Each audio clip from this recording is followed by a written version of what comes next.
Hoje a gente vai mergulhar em umas ideias muito poderosas do mitologista Joseph Campbell. A grande pergunta é: será que no nosso mundo, sabe, esse mundo moderno, super acelerado, científico, os mitos antigos ainda têm alguma importância? Bom, a resposta, como a gente vai ver, pode surpreender e muito. Vamos pensar um pouco nisso. Muita gente sente uma certa desconexão, uma falta de um centro, né? Antigamente, existiam histórias, rituais que todo mundo compartilhava, que uniam as comunidades, que davam meio que um mapa para a vida. Mas e hoje? O que será que está preenchendo esse vazio? Olha, essa citação do Campbell é bem direta, né?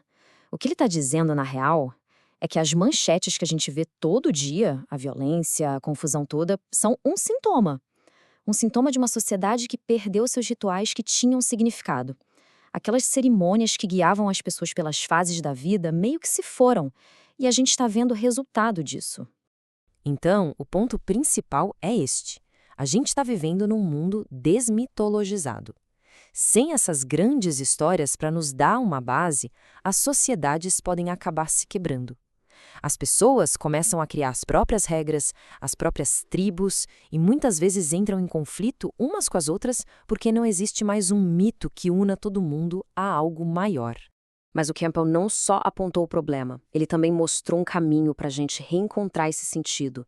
E tudo começa com uma nova definição do que é de fato um mito. E olha, não é o que a maioria das pessoas pensa. E aqui a gente vê o ponto central dele.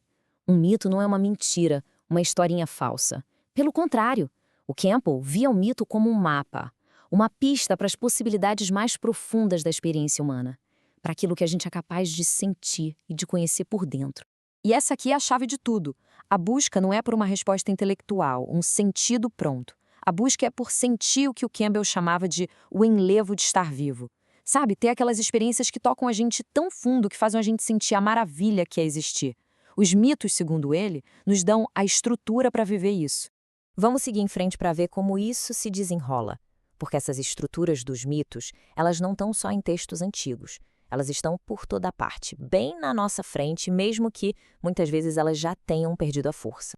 Vamos pegar uns exemplos. Quando o juiz entra no tribunal de toga, as pessoas não se levantam para a pessoa em si, mas para o papel mitológico que ela representa ali. A toga é um ritual. Agora, compara isso com o casamento hoje em dia, que pode durar 10 minutos. O ritual, que antes significava uma união espiritual profunda, muitas vezes virou só uma formalidade. A forma continua lá, mas a força interna, o sentimento, se perdeu. E não é só nos rituais formais, não. As nossas maiores histórias de hoje repetem esses padrões antigos.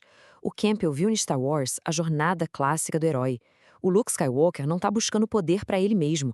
A verdadeira jornada do herói, seja num mito antigo ou num filme de sucesso, é sobre superar o próprio ego para servir a algo maior, para salvar a sociedade. E o mais fascinante é como essas histórias são universais. Olha só a semelhança impressionante entre a história da criação no Gênesis e uma lenda do povo Bassari, lá da África. Culturas e continentes diferentes, mas a estrutura é a mesma. É como se a mitologia fosse a canção do universo, e cada cultura canta essa canção com a sua própria voz. Mas é aqui que a coisa fica urgente. E se essas canções antigas, esses mitos, não servirem mais para o mundo em que a gente vive hoje? É nesse ponto que o Campbell enxergava o maior desafio do nosso tempo. Muitos mitos antigos foram criados para unir uma tribo, um grupo específico. Eles definiam quem estava dentro e quem estava fora. Num mundo todo conectado, esses mitos tribais podem se tornar perigosos. O Campbell citava lugares como Beirute, onde 3 religiões com o mesmo Deus não conseguiam conviver em paz, porque cada uma estava presa na sua própria metáfora, no seu próprio mito tribal. Então, qual é a solução? Para o Campbell, a necessidade urgente é de um novo mito.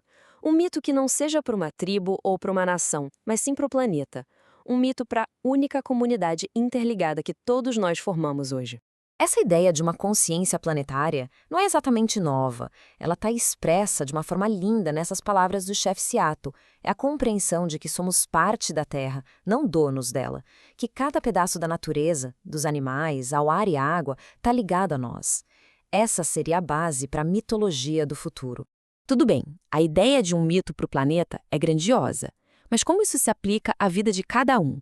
Bom, O Campbell nos deu uma estrutura para a gente entender como a mitologia funciona, tanto no nível da sociedade quanto no nível pessoal. Ele descreveu 4 funções: a mística, que nos abre para o mistério e para a admiração do universo; a cosmológica, que nos mostra como é o universo; a sociológica, que valida uma ordem social, e essa é que está ultrapassada; e, por fim, a pedagógica. E é essa 4ª função que o Campbell acreditava ser a mais fundamental para a gente hoje. É a função que ensina a viver uma vida humana, a passar pelas fases da vida, da infância para a idade adulta, para a maturidade e, finalmente, para a morte. Os mitos são um guia para essa jornada interior. No fim das contas, a mitologia não é sobre deuses distantes ou contos de fadas, é a música da nossa própria existência. A pergunta que o Campbell nos deixa é simples, mas ao mesmo tempo profunda. No meio de todo o barulho da vida moderna, será que as pessoas estão parando para ouvir a canção do universo e a melodia da própria vida?